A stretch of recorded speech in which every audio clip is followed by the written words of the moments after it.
How are you? I'm good. How are you?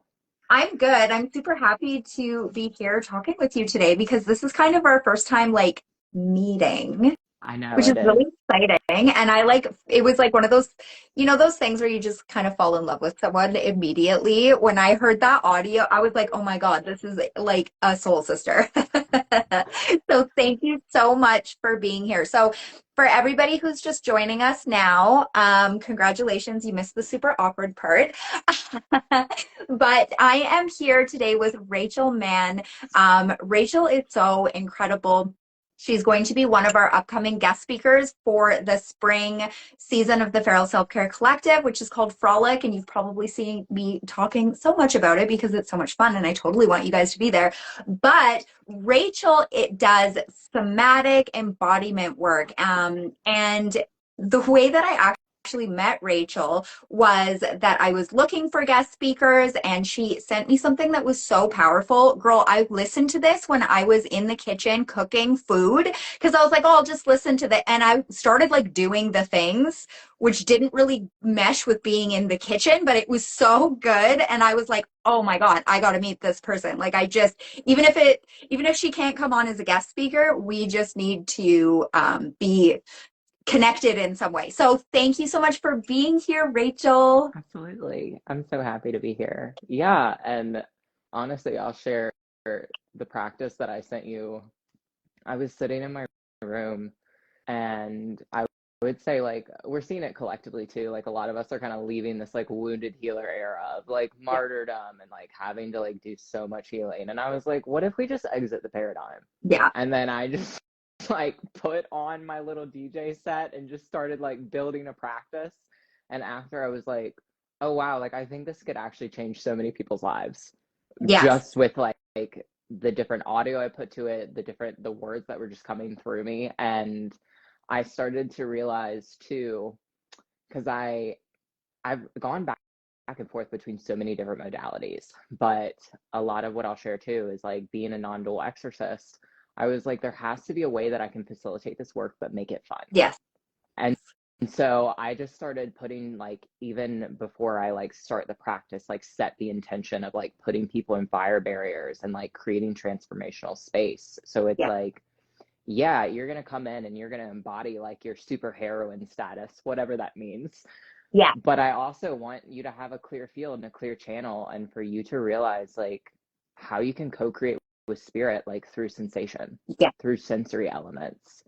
And so that's a lot of like how I built the practice. But I was just like, yeah, I think it's time we just like exit this paradigm. Yes. Like it's time for something new chapter. Yes, and like I think that's so powerful because I think and it's funny, I did a video on this recently and I sent like a really long write-up to my email list, but we have this idea that we need to be doing more when often what we need is a clearing. Like we need to basically just stop, take like a bit of a survey, like how am I feeling? What's going on in my life right now? Like what am I thinking I need to be doing? And does it make any fucking sense whatsoever? Or am I just overcomplicating things when I could just slow the fuck down and be like, okay, what can I toss out? And often it's our pre-existing beliefs about how we should show up, how we can show up, and like all of that stuff just becomes this baggage and it makes it really hard to move forward. So I love when things become playful. I love starting at this point of like, at any given moment, you could just decide to like, nope, I don't buy into this programming. I do not buy into any of this bullshit. Because often like most of the program we have, which is a lot, obviously that's part of what it is to be human.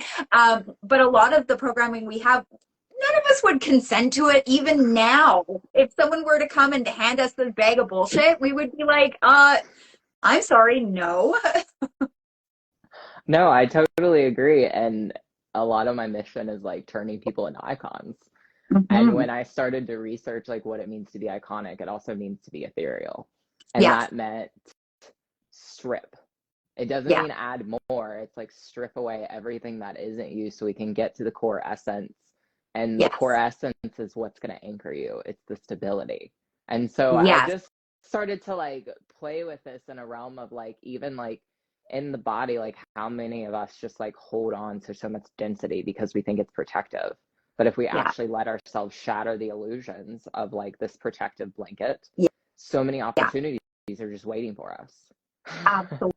Absolutely. Yes, absolutely. And so yeah, so I'm super looking forward to you coming on as a guest speaker. So if you are listening to this right now, or if you're listening to it on the podcast or on YouTube, Rachel is going to be coming in for the frolic season of the Feral Self-Care Collective, and she's going to be doing this practice with us, which I'm really super looking forward to.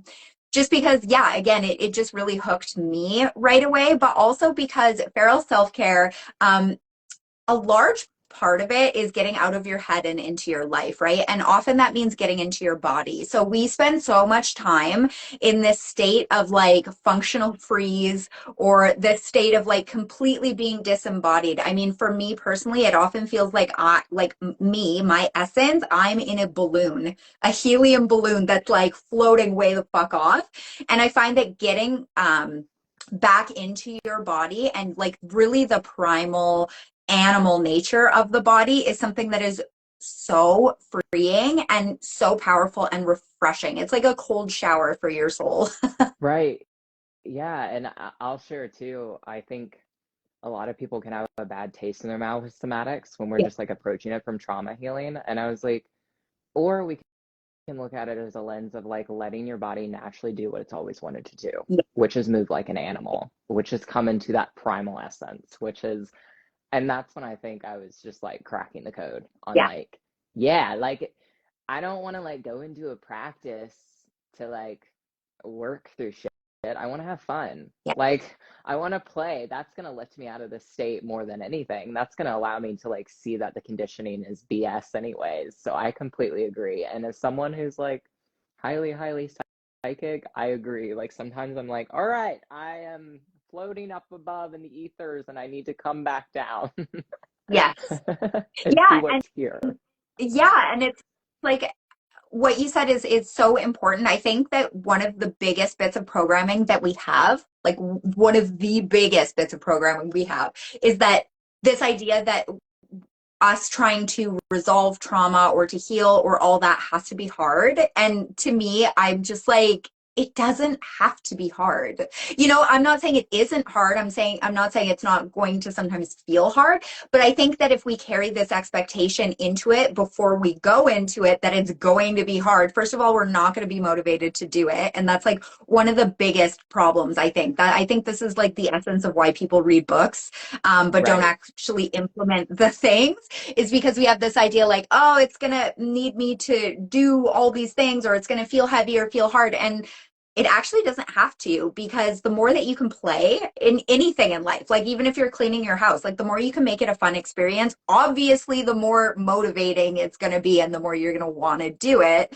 So I love the vibe of just keeping things fun and keeping things light, because I've noticed in my own journey, like when I've taken that, oh, this is going to be really hard out of the equation, you actually create an openness for things to be easy.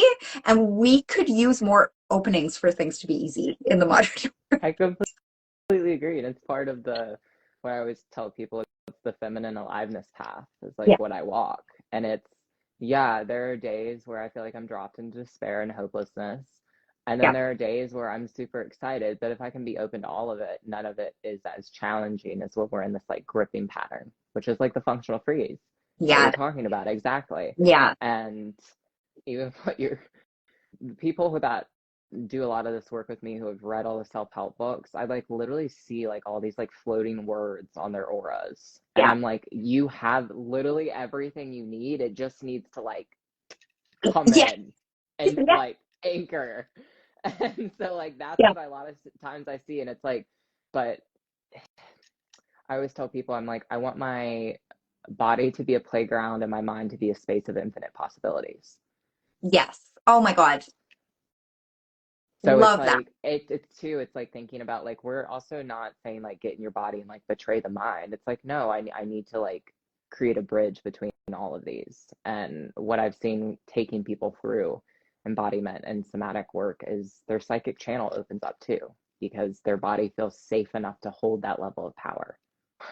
Yes. Oh my God. Yes. I love that. And it's so true because we have all these expectations in our field, like anything that happens to us comes through our field. Anything we communicate out goes through our field as well. And it can get tainted by a lot of this baggage.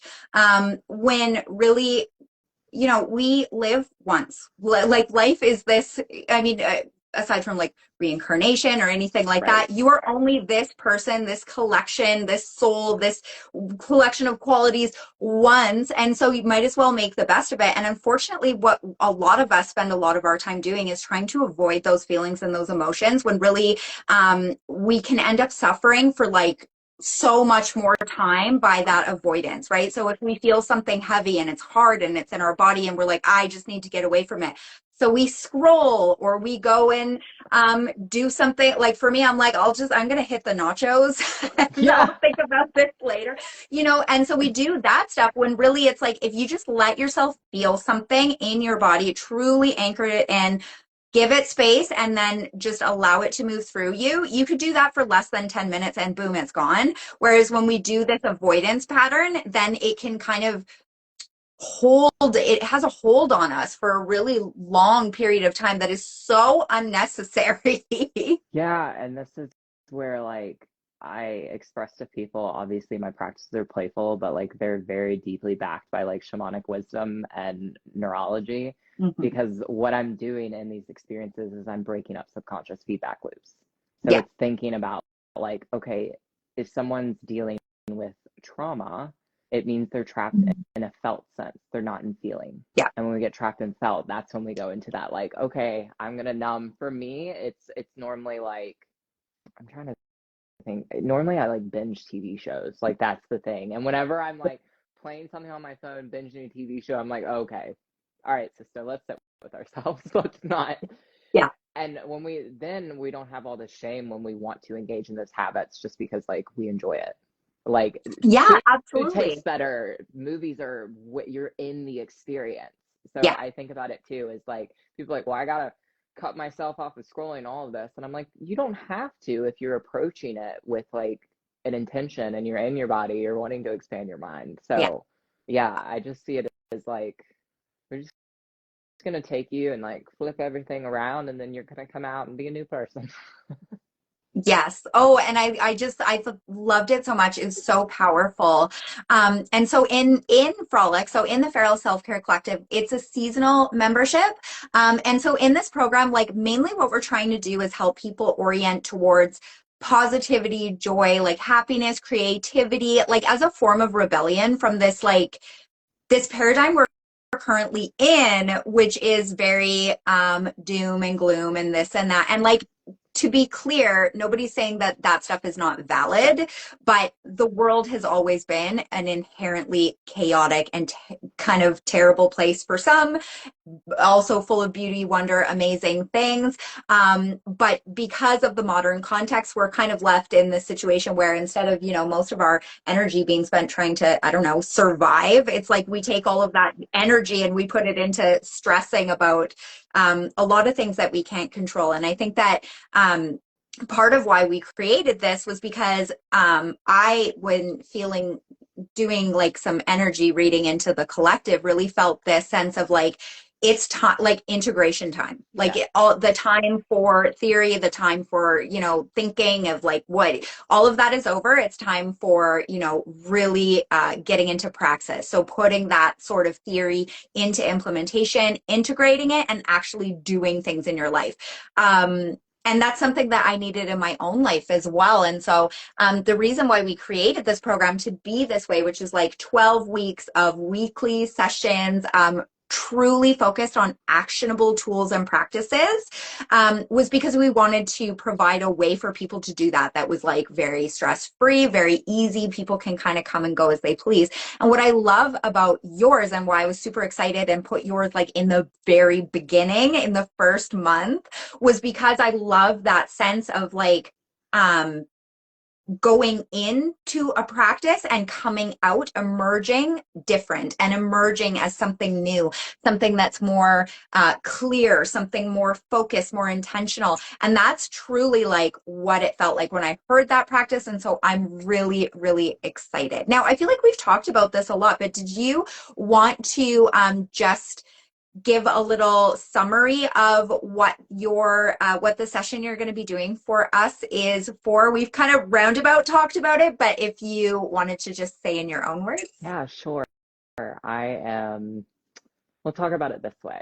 Um, when someone comes into an embodiment session, I want them to understand that like we don't approach this as just like, oh, I'm just going to tap into a session. Like this is ceremony. Yeah. It's a transformational space. And so I'm going to lead you through different prompts through your body so you can see the characters that are already alive for you. And then you get to make the conscious decision of who you want to carry with you. And a lot of times people find that, okay, it's time to let this person go. But really, when we emerge, it's emerging as, I think about it this way. When it comes to alchemy, we have like this character that's like, maybe it's like good girl, and over here is like good girl gone bad. And they're like having like a fight. Well, they can both alchemize into a new character. So like what you'll see in the practice too is like we're going to reference this person, we'll reference this person, but we're really emerging as like a bridge of both worlds. And so Yes. by the end of it too, I want everyone to know that like I'm going to do a little bit of a teaching before we go into the practice, and then I'm also going to give you like some integration prompts after. And the way that I built it in the practice that I'll be leading is you're going to lead with tangible action steps from your body, and it's going to get you in the habit of body leads, mind follows. Yes. So it's going to be great if you like Closey, if you like EDM, like that's part of the practice too. So like it's just I like going to be both those fantastic. things. Yeah. Yeah, I was like, I'm big about putting like EDM, rock, metal like into my practices because I was finding too in different spiritual spaces it was just like all very like ceremonial ethereal music, and like that's not like typically what I listen to when I'm driving my car. I'm like vibing out. So like let's make ceremony a vibe. Yes. Oh my God. Yes, absolutely. And that's another thing where it's like you're making it playful, you're making it fun, you're making it motivating. I think my entire presence online is basically like there can be a lot, and I'm not saying there's anything wrong with it, but there can be a lot of this kind of very a seriousness or yeah, that ethereal kind of stuff. Whereas like when I need to get shit out of my body, like I'm putting on Slipknot or I'm putting on like techno or I'm like I have like a Spotify playlist called Smoking by the Portables because it's like all my high school music. I'm like dating myself here. But it's like that helps me get it through me because that's what speaks to me. And music is such an amazing frequency holder and frequency shifter, right? And it's I even have a playlist called Frequency Shift Uplift to try like change your mood and vibe because it really is powerful and it really does work, particularly with that like that somatic embodiment piece that you're going to be bringing into it. Yeah. And it's teaching people a new way to listen to their bodies. Yeah. It's kind of how I said it because what I'll teach everyone during the ceremony too is how to actually somatic track, meaning Okay. you're gonna notice that like there are certain habits that you do throughout the Yeah. day. Well, I'm the person that's like, let's give that a microphone Yeah. because what is that actually saying? And then you get to start to notice like throughout your day, like you could be walking in one posture and feel really just like funky, and then like you straighten your backbone, you open your heart a little bit, and you're like, all right, I'm back in my power. Like it Yes. really, I want people to walk away with tangible shifts Yeah. and, and to just be like, oh yeah, like I can do this all the time. I love that. Yes, I love that so much. I think there's so much healing that we have literally just at our fingertips in our fingertips in our bodies. Um, that we spend so much time trying to find things outside of ourselves to like try and fix it when really it's like most of the time we have our breath, we have movement, we have the ability sometimes to just like flop, and these things that naturally happen when we become activated, shaking, like things Right. like that. these are natural body sensations and they're naturally things that work to influence our nervous system. So like, why are we not trying to hack that shit by cracking in there ourselves intentionally? Yeah, and I always tell people your body is the first spell. When I started Hmm. to learn to just like craft rituals through like literally learning how to sway my hips in the right way that Yeah. felt juicy, it was like, Yeah. oh wow, like I'm just a walking conduit. Yeah. So if I can like tune myself to the reality that I actually want, it'll Yeah. be here before I know it.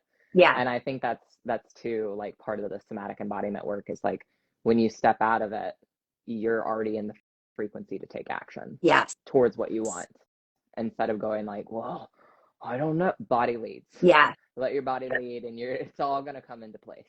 Yes. I think it's actually kind of wild what a quick and effective manifesting tool your body can be.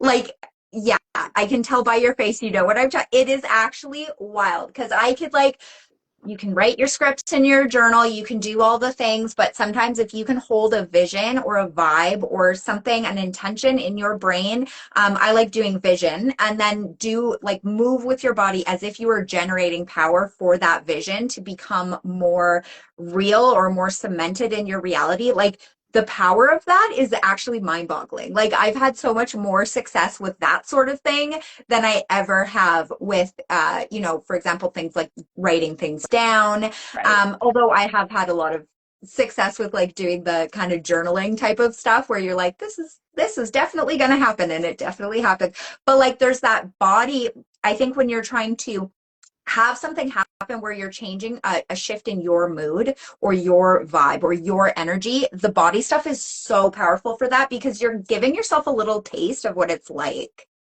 Right. And I started to see it as too of a lot of what I do is like working with different archetypes, different deities. And I'm like, if for example, I was leading abundance ceremony, and so I called in like Lakshmi and Lilith, and I had multiple people in the ceremony that were like, "Yo, my Stripe account went off mid ceremony," and I was like, because you put yourself in the frequency Yeah. to actually receive in that frequency without having to do anything. Now, that's not to say they're not taking action, not doing all like the structure was set up, Yes. but as we see, sometimes we just need like a little bit of a shift. And I think too, something that was why I really got into in the embodiment work is I kept feeling like I had to go back to square one. And I Hmm. finally created this practice where it was like, I just need a different compass point. Yeah. So it was like, what if we don't have to change everything about ourselves to have what we want? What if we just simply need to find a different reference point to look from? And the Yes. body's a great tool to do that. So, That's amazing. Oh, I love that so much. Okay, so that was going to bring me to my next question, but we've kind of danced around it a little bit. But what brought you to doing this kind of work? Like what was it usually I think for most of us it's like personal experience to some degree and then we find something and we're like, "Oh my God, like I have to tell everybody." So, yeah. what was your journey to somatic embodiment work? So I was born chronically ill, and then things got worse and worse. At one point, I was paralyzed. So I started studying neurology. And then I went through what I would call like the death shaman initiation. So once I like was paving my way through that and like learned the different modalities of like what it takes to be like a non-dual exorcist, a death shaman, I just sat with myself and was like, this isn't what I want to do at all. Like I'm not happy doing this. So I started to work with different deities um, and train myself on how to do embodiment work on a ethereal level. And so it really was like this pivot of like death shaman initiation coming out into ecstatic shamanism. And a lot of what I teach people like has been trained to me through the divine. And it was just kind of like learning to be able to what I call my modality at this point. It's like sober psychedelic experiences. Because I was someone that like I sat with a lot of plant medicines and it really pulled me out of my body and created a lot of like psyche fragmentation. And like that was part of learning this path. But I was like, I feel like there's a way that I could get people into the frequency of like being on mushrooms without having to take mushrooms. being in the frequency of being on ayahuasca without having to touch ayahuasca. And so that's how I started to create this work.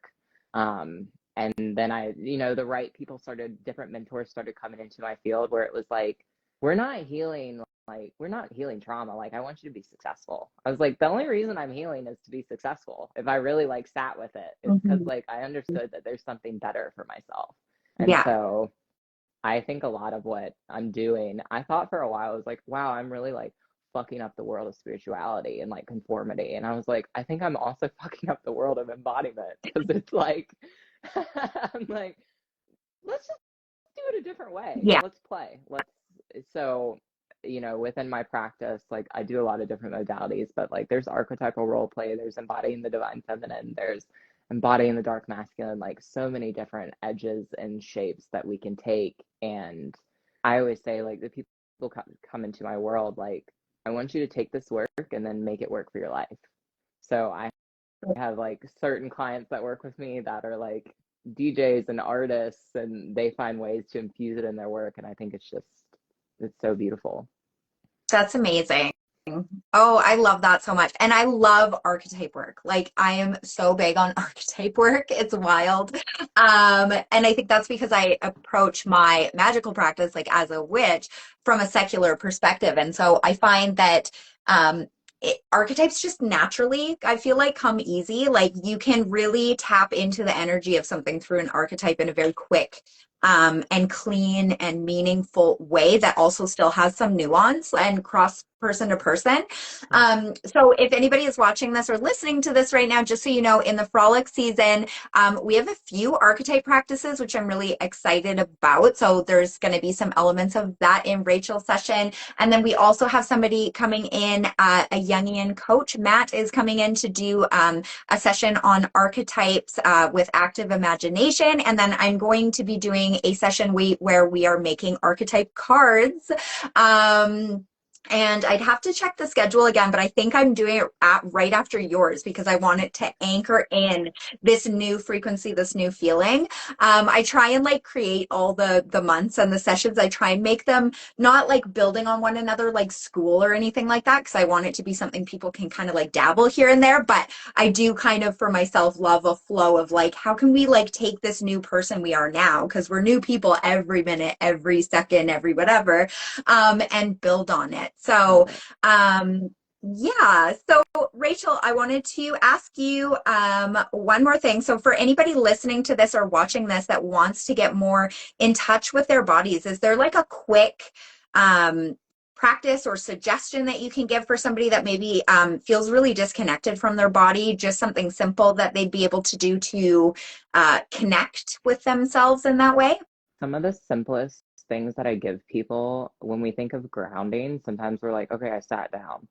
A really simple tool is to actually like push your feet into the ground below you and like Mhm. add some pressure to your legs and like just take a deep breath from there. As well as I see a big shift with people when we actually take ownership of our body, meaning like Mhm. placing a hand on your body and saying, this is my body, it belongs to me.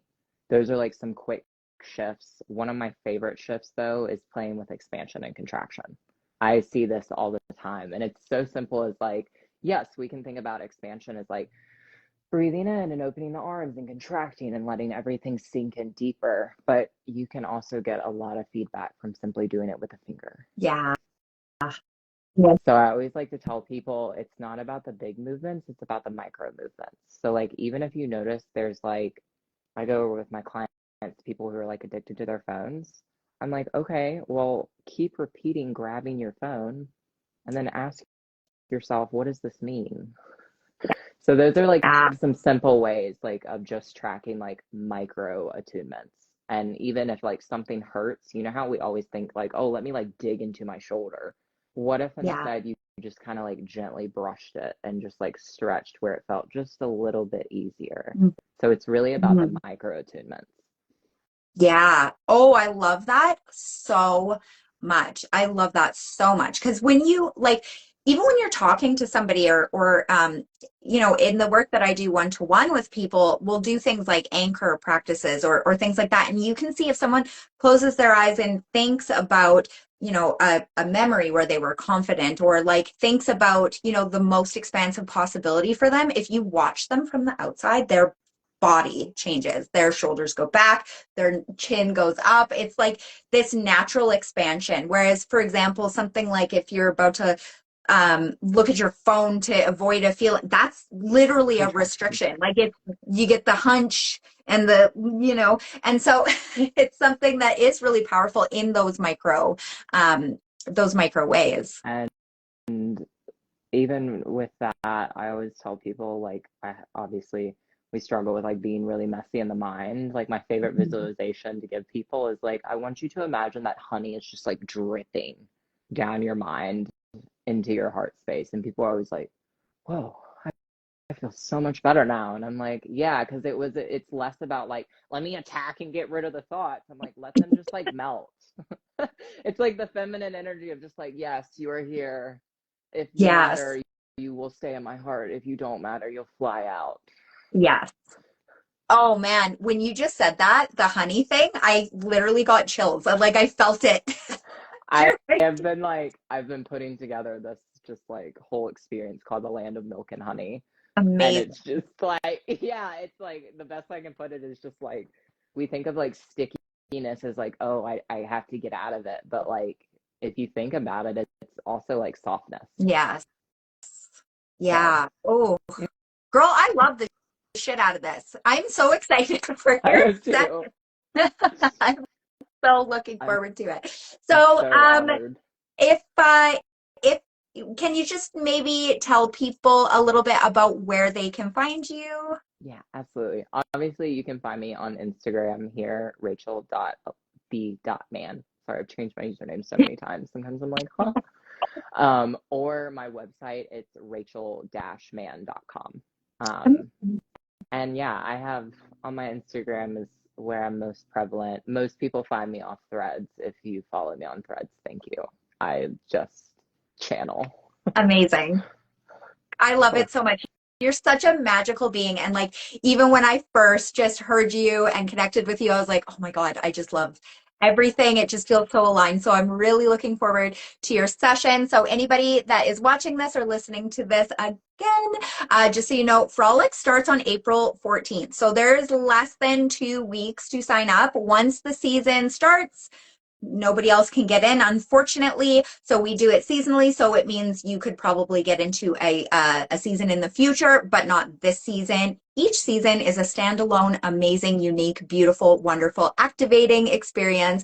And I'm really looking forward to the guest speakers this season, including Rachel. So if you want in on Frolic, you're going to have to try and jump in before April 14th. The links are in my bio. If you're listening to this on my podcast or on YouTube, the links will be down below because we want to make this shit easy for you. 12 weeks of actionable tools, practices, and experiences that are meant to have you getting out of your head, out of the self-help books. This is somebody who has written 4 of them. I get the value of them, but now it is time to implement and practice and do the things, and we are going to be doing that together, and I'm so looking forward to it. So thank you so much for being here, Rachel, and thank you for agreeing to be a guest speaker. Absolutely. I'm honored and I can't wait. Bye. Bye.